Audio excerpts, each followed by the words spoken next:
Hello and welcome to Table for One, Ben Siler. We are delighted to spend some time with you today on this rainy day here in Southern California. So thanks for being here. You have selected a movie that Alonso and I had never even heard of, much less seen. It is called Wings of Hope. It's a documentary from 1998. What's it about?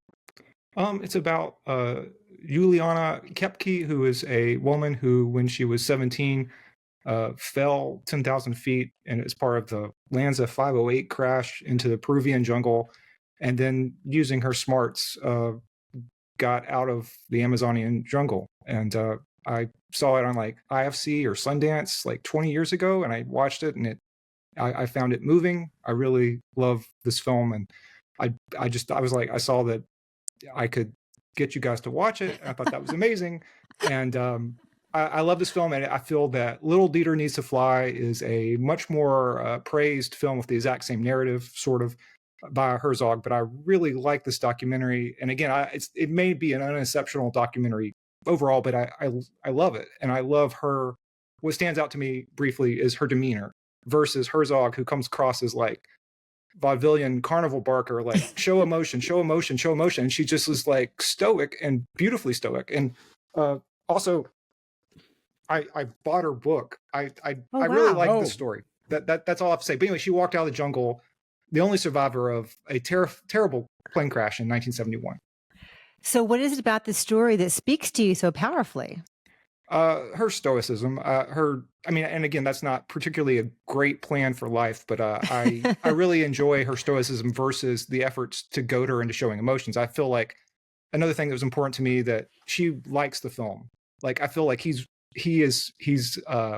very shameless in his attempts to get her to show emotion. And I love, he shows her the wreckage, puts her in the same seat, has her fly the same route, and all this to make her cry on camera or something, and she doesn't. And it's just to me, it's just, and she's always focuses on using her smarts. She talks about what she knows about the jungle and how to get out of the jungle, using her knowledge of it. And I thought that was, I think that's neat. That's all.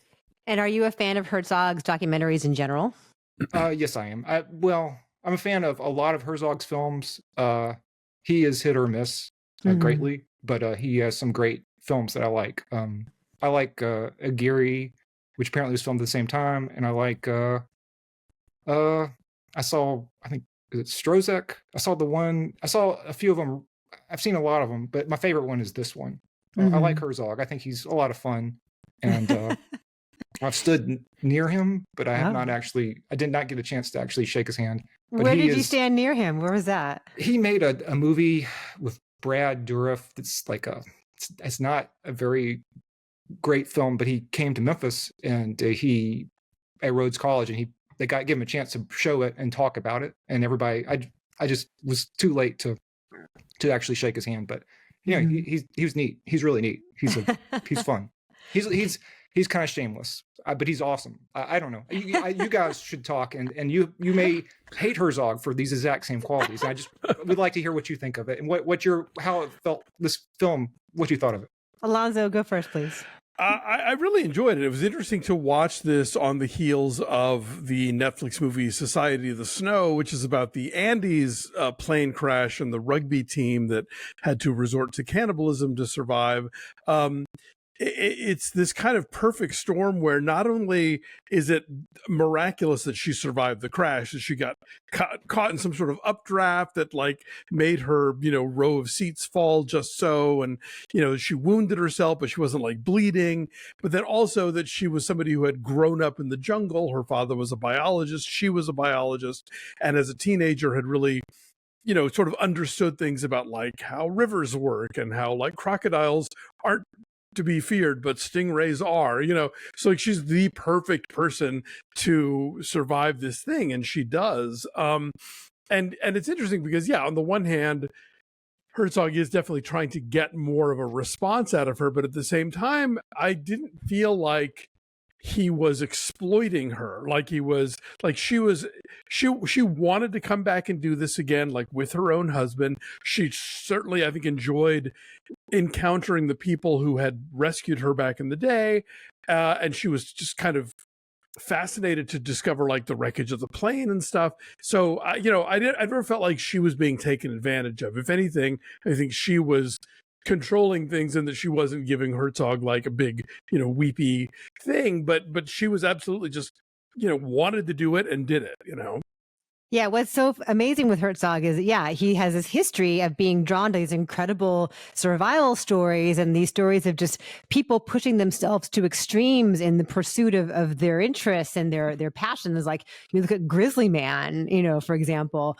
And what I always find fascinating about his narration, it's so singular, it's so unmistakable. It is that contradiction between how monotone and deadpan it is, but like the language is so florid and so heightened. A nightmare we have all had made palpable. Yeah, it's good. Yeah. And I was wondering, like, why would she say yes? At the beginning, when they're at the airport and he's telling the story of how he was almost on the exact same plane with her to go to Peru to shoot Aguirre, the Wrath of God. And I'm like, she's not thrilled to be here. As you say, Ben, she's so stoic. Like, I'm like, why would she say yes to this? And then it becomes increasingly clear that she is, as you say, really in control of this. And the more she tells her story of how she survived and the more she reveals of her skills and her knowledge, it's totally fascinating. Like, her Spanish is perfect. Like, it's all of a sudden she's just speaking, and it makes sense. She grew up in Peru and she knows all these people, but she's so unassuming about everything. It's not like, yeah, I know crocodiles, and yeah, I know Spanish, and like, come on, I know what to do when I see a stingray. She's so unassuming about it that you become even more impressed by her abilities. But yeah, like I'm watching her walk around the jungle and like finding pieces of wreckage. And you realize that the reason that she reacts to everything in such a matter of fact way is because she's a scientist. She's not looking at it from an emotional perspective. She's looking at it from like, okay, how did this survive in this part of the jungle versus other pieces of machinery like that might not have? And that was really cool. I now want to see every subject of a shitty docudrama review that docudrama, because the scene where she's goofing on the crappy German movie that somebody made about her experience and the clips of that, loved it.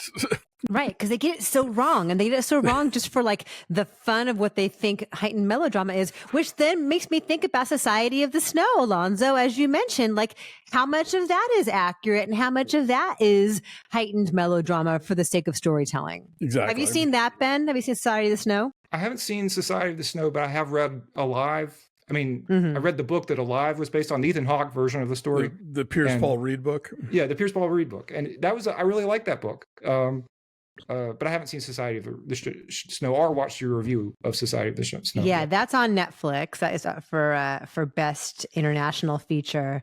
But yeah, and like there's so much that is so horrific in this that, again, she tells in such an understated way, like the maggot story, the maggots inside of her arm, or like she goes back to a tree and she finds there are still bats in the tree where she was researching bats. And she looks like just this kind of not frumpy, but like kind of simple, plain housewife. And she contains multitudes. She's totally or a science teacher, yeah. Yeah, she just looks like kind of plain and kind of simple, and not what we think of when we think of like somebody who would have lived this kind of adventurous life. She does not look like Lara Croft. No, or Dora the Explorer. No, she is someone like that. And I think it's fascinating that people thought that she was a forest demon when she first emerged from the forest because her eyes were so red. And also, just that she's only 17 years old is incredible to me when she does all of this. Like, I think about what I was doing at age 17, and I was like wandering home from fraternity houses, hungover the next morning. And so I was not wandering for the jungle. So did you rewatch this, Ben, in preparation to talk to us? I rewatched it this morning. Yeah. Okay. The first time in probably about 5 years. What did you notice this time that you did not notice last time? I don't know. I just loved all the details, a lot of the details you mentioned. To me, again, it stuck out to me this time that she probably didn't have the dreams that are described by Herzog. I think those are like he calls it the ecstatic truth. And those are just like, he had some footage of her going shopping and there were some destroyed mannequins. And he talks about her dreaming about dead bodies. Like, because you can see her in the background like shopping in that store with the mannequins, and she's not, and then the destroyed faces. Yes, he's a huckster. I mean, I really like him. He's amazing. And the ending shot where there's so many different levels where it's like Mauricio Ribera, who she calls an angel, is being helped up from his own experience where he got hit by a stingray up the hill, and then we hear Stravinsky. And then and then he's narrating her dream, which again, I don't think she really had that dream or related to him. I don't remember that particularly from her book, but it just seems there's just so many levels. There's a level on which he's talking about his fear of the void and just going on and on about like the fear of the void, and her fear is gone now because she sees this angel. And there's our own relationship, which, as you described, is just that of a scientist to nature, and she isn't romanticizing death. Yeah, she's not like. There's all this buzzing of flies, and she calls them sweat bees on her hand, like on her, she just is like, she's not affected by these types of morbid things that he is projecting on her. And it feels like a kind of fun. And but obviously it's a very serious too. Another thing I wanted to mention, which is not in the film, but I looked back at the book this morning, and two interesting details. One is that are not in the cover in this documentary is they looked inside the remains of her mother, and there were like 3 different bodies that were mixed to create the body that was given to her family. So the jawbone of her mother was recovered. And there's some sort of controversy that's never clearly described about, were the authorities complicit in some sort of cover up of mishandling of finding the crash site and rescuing. The people lived after, other people fell but lived a little while longer, including possibly her mother. And then also related in that book, which is an interesting story, is she became a celebrity in Peru. And so she, like, at one point she, like, put on a swimsuit and walked to the local, like, place to swim, and just to try to do something normal.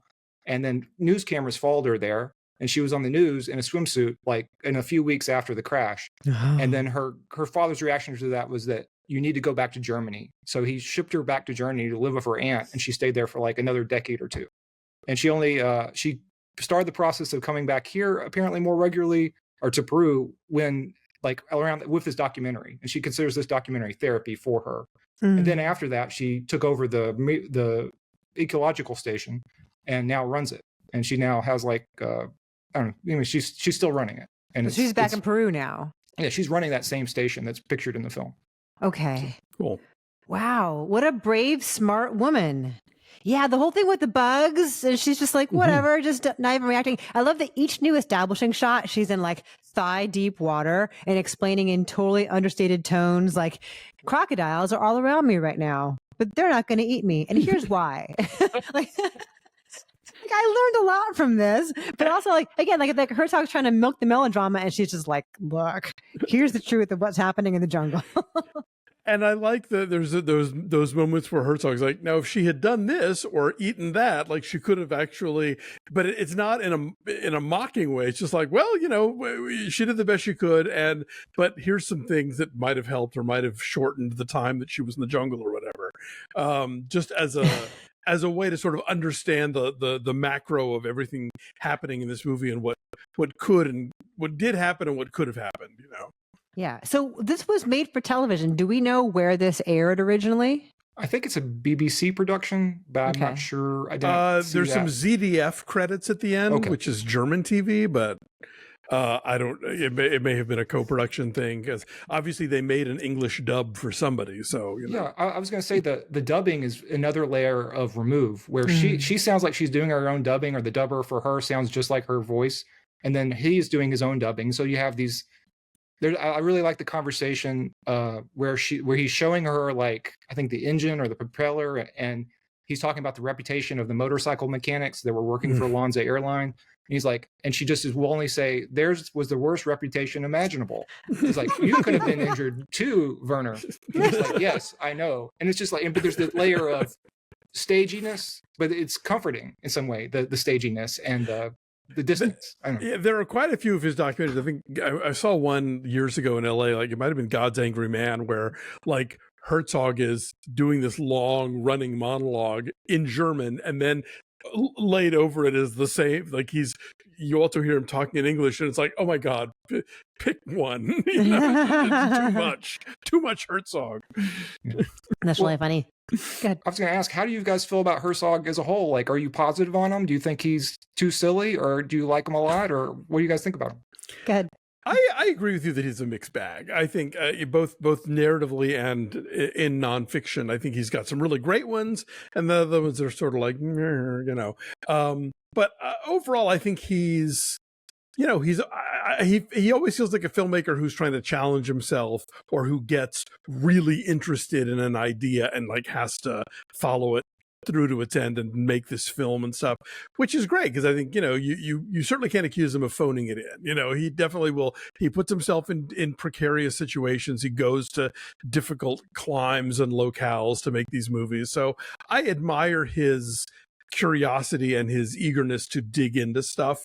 But the films themselves, some I love, some less so. I enjoy sort of the intense instincts that he has, both in the stories that he wants to tell and in the people whose stories he wants to tell, whether it's in, narrative, feature, or documentary form. I mean, he did a Bad Lieutenant, Port au Call, New Orleans, which is one of the nuttier Nicolas Cage performances. But then also something. Right. But then also something like, but I do think in his documentaries, although they are extreme, like I do feel like there's a genuine, as you say, Alonso, a curiosity about what drives people to the ends of the earth and the pursuits of their interests. Like Cave of Forgotten Dreams is like that. Grizzly Man's like that. And so I think there's a purity to that, like a single-mindedness to that I appreciate greatly. But he's made so many movies over the years that they're not all going to be winners. But what a Werner Herzog movie is, though, right? Like his voice is so distinctive. Didn't he narrate that Plastic Bag short? Literally and figuratively. Right. Which short? Plastic Bag. I saw it at Ebert Fest one year. It's a short about a plastic bag wafting through the breeze, and he narrates it as you would imagine a Werner Herzog narration about a plastic bag might be. I remember that very well. Anyway, but there's no one like him, and that's exciting. So yeah. You can't say that about most filmmakers. Right. He's not journeyman filmmaker, filmmaker for hire, Werner Herzog. Yeah. So we do numbers here at Table for One like we might ordinarily on a normal Breakfast All Day review. So Ben, from 1 to 10, what would you give Wings of Hope? Well, again, it makes me really heartened that you guys liked it. That makes me super happy. But I don't know if everyone's going to have that reaction to it. But on a personal level, it seems like it's an unassuming documentary, but it's just so full of quirkiness, and I like the story it tells. So being uncomfortable with the concept of numbers and as a whole, I still would give it a 10. On an emotional level, I love this film. So. We don't have to. If you're uncomfortable with numbers, you don't have to give it 1, but this is a thing that we do. Sure. Alonso, do you want to give it a number, or should we just say screw it to numbers? I generally would want to say screw it to numbers, but I think like an 8.5. I think this is it's a fascinating story, and I think he tells it with real empathy in a lot of ways. And yeah, she's just such a great subject and such a great tour guide for this traumatic event that she's able to sort of pursue in a somewhat clinical fashion that I think makes it all the more interesting. So yeah, I'm glad I saw it. I did not know this movie existed. Yeah, I will say 8 for all those same reasons. I'm glad that I saw it as well. I had never even heard of this story, so I'm fascinated to have learned about it and learned through her eyes. So Ben, thank you for exposing us to something cool we didn't know about. I love when that happens. A lot of times folks pick movies that we know, and a lot of times they stump us. So that's always an adventure when you guys do that. So great to meet you, and thank you for taking the time to hang out with us. Thank you. This is awesome.